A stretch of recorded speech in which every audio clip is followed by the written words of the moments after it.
Si je devais reconstruire mon haut du corps de zéro et repasser le plus rapidement possible de 50 à 90 kilos, il y a beaucoup de choses que j'aurais aimé savoir et que j'aurais fait finalement différemment. Donc je vais donner dans cette vidéo-là tous les points importants que tu dois connaître si tu veux développer ton haut du corps de la manière la plus efficiente possible.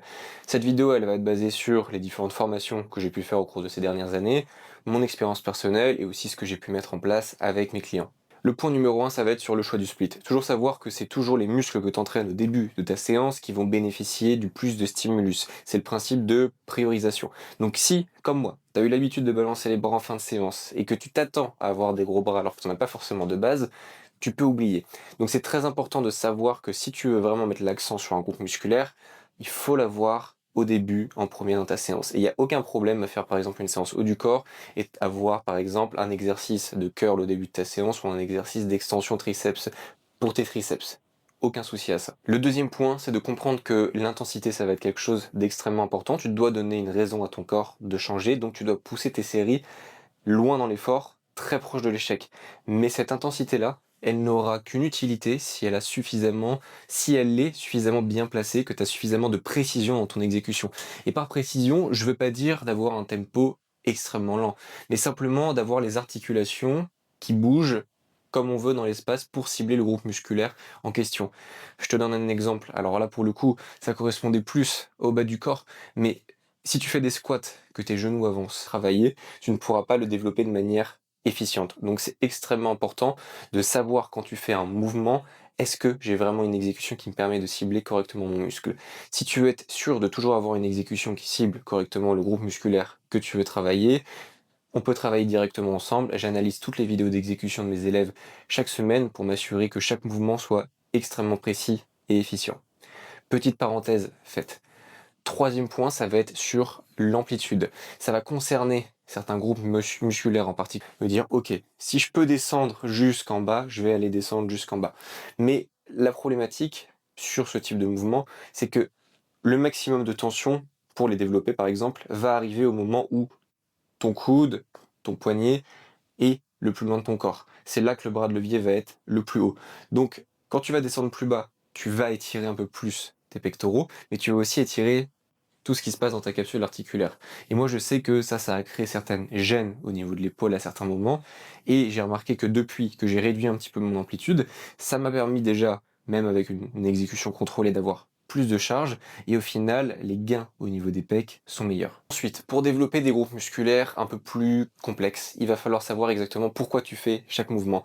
Ce qui correspond le mieux à ça, c'est le dos. Le dos, c'est un ensemble de muscles. En général, on se concentre surtout sur le grand dorsal qui donne la largeur au niveau du dos et sur les trapèzes qui donnent l'épaisseur sur le haut du dos. Mais quand tu veux bien travailler ces groupes musculaires-là, il ne suffit pas juste de faire des tirages dans tous les sens et de prier pour que ton dos se développe bien. Il faut savoir quel type de tirage tu choisis pour matcher le mieux la fonction du groupe musculaire que tu veux travailler. Exemple tout simple, tu veux travailler ton grand dorsal qui a pour fonction de rapprocher ton coude ici vers ton corps.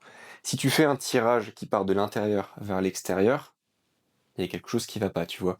Et en fait, une fois que tu connais ces principes-là, une fois en tout cas qu'on te les a expliqués, c'est beaucoup plus simple de dire ah oui mais attends mais je comprends pourquoi j'ai pas forcément des très bonnes sensations aussi sur ce mouvement.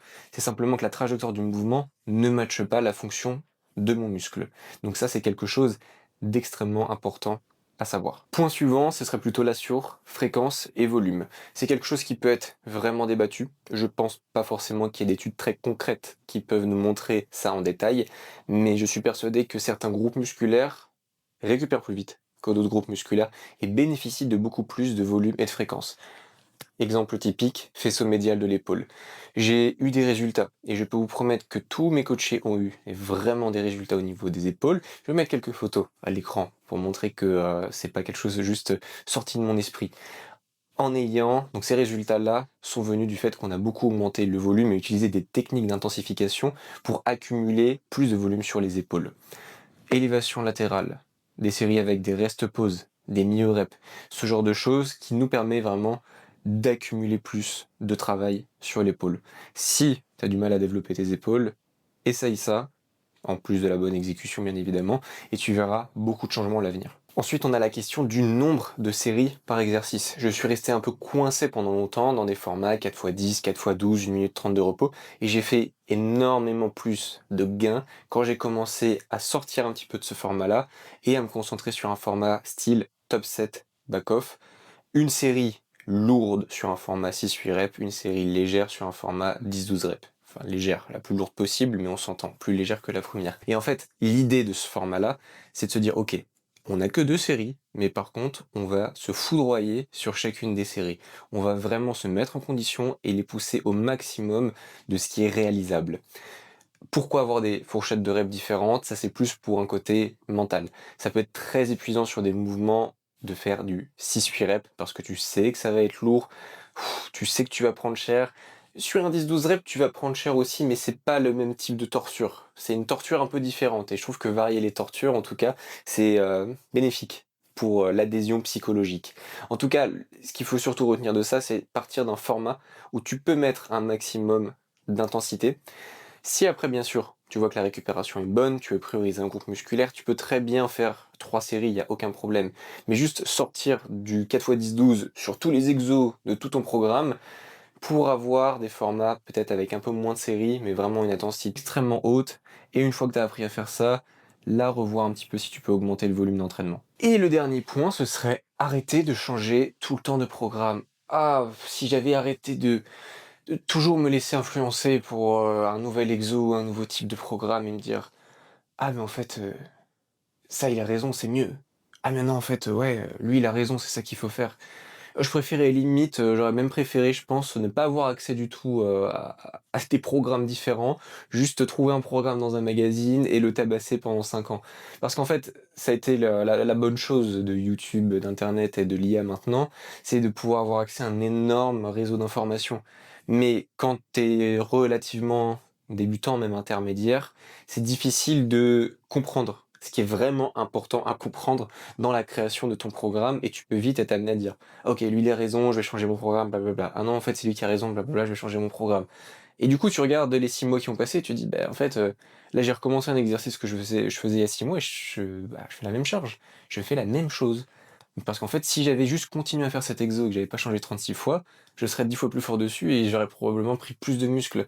Donc, varier son programme, faire des petits changements, oui, mais garder une structure de base pendant longtemps sur laquelle tu vas juste venir construire, ce sera beaucoup plus efficient.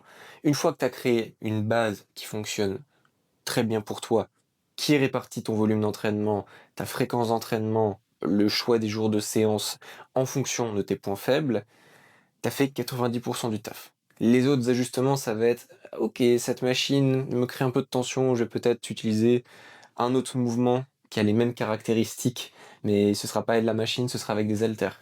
Ça va être des petits changements à faire de manière parcimonieuse. Des changements à faire de manière parcimonieuse, je sais pas.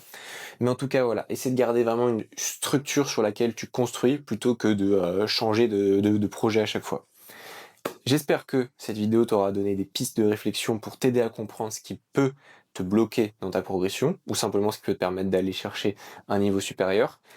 Si tu veux que je m'occupe de tout ça pour toi, entraînement, alimentation, ajustement toutes les semaines, arrêter d'avoir à penser ce que tu dois faire et juste pouvoir suivre un plan, qu'on puisse en même temps t'expliquer pourquoi tu suis le plan, tu peux passer par le lien dans ma description et je t'explique tous les détails de mon accompagnement.